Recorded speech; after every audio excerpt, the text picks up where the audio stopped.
ഔദ്യോഗിക വസതിയിൽ നിന്ന് കെട്ടുകണക്കിന് പണം കണ്ടെത്തിയ സംഭവത്തിൽ ഡൽഹി ഹൈക്കോടതി മുൻ ജഡ്ജി ജസ്റ്റിസ് യശ്വന്ത് വർമ്മയ്ക്ക് തിരിച്ചടി.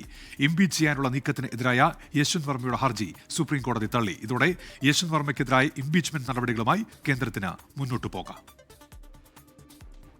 കണക്കിൽപ്പെടാത്ത പണം കണ്ടെത്തിയ സംഭവത്തിൽ ആഭ്യന്തര അന്വേഷണ സമിതിയുടെ റിപ്പോർട്ട് റദ്ദാക്കണമെന്നാവശ്യപ്പെട്ട് ജസ്റ്റിസ് യശ്വന്ത് വർമ്മ നൽകിയ ഹർജിയാണ് സുപ്രീംകോടതി തള്ളിയത്.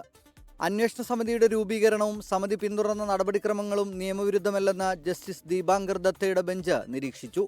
പ്രധാനമന്ത്രിക്കും രാഷ്ട്രപതിക്കും സുപ്രീംകോടതി ചീഫ് ജസ്റ്റിസ് നൽകിയ റിപ്പോർട്ട് ഭരണഘടനാ വിരുദ്ധമല്ലെന്നും ഉത്തരവിൽ പറഞ്ഞു. ഹർജിക്കാരന്റെ മൗലികാവകാശം ലംഘിക്കപ്പെട്ടിട്ടില്ലെന്നും സമിതിയുടെ അന്വേഷണം സമാന്തര നിയമ സംവിധാനമല്ലെന്നും സുപ്രീംകോടതി വ്യക്തമാക്കി. എന്നാൽ ഫോട്ടോകളും വീഡിയോകളും അപ്ലോഡ് ചെയ്തതിൽ സുപ്രീംകോടതി വിയോജിപ്പ് പ്രകടിപ്പിച്ചെങ്കിലും ആ സമയത്ത് യാതൊരു എതിർപ്പും ഉയർന്നിരുന്നില്ല എന്നായിരുന്നു കോടതിയുടെ നിരീക്ഷണം. ഇതോടെയാണ് ജസ്റ്റിസ് യശ്വന്ത് വർമ്മയുടെ ആവശ്യം സുപ്രീംകോടതി പൂർണ്ണമായി തള്ളിയത്. കഴിഞ്ഞ തവണ ഹർജി പരിഗണിക്കുമ്പോഴും കോടതിയുടെ ഭാഗത്തു നിന്ന് രൂക്ഷമായ വിമർശനം ജസ്റ്റിസ് യശ്വന്ത് വർമ്മയ്ക്കെതിരെ ഉണ്ടായി. യശ്വന്ത് വർമ്മയുടെ പ്രവർത്തികൾ ആത്മവിശ്വാസം നൽകുന്നില്ല എന്നായിരുന്നു വിമർശനം. ഹർജി കോടതി തള്ളിയതോടെ ജസ്റ്റിസ് യശ്വന്ത് വർമ്മയ്ക്കെതിരെ ഇംപീച്ച്മെന്റ് നടപടികളുമായി കേന്ദ്രത്തിന് മുന്നോട്ടു പോകാൻ കഴിയും. 24 ഡൽഹി.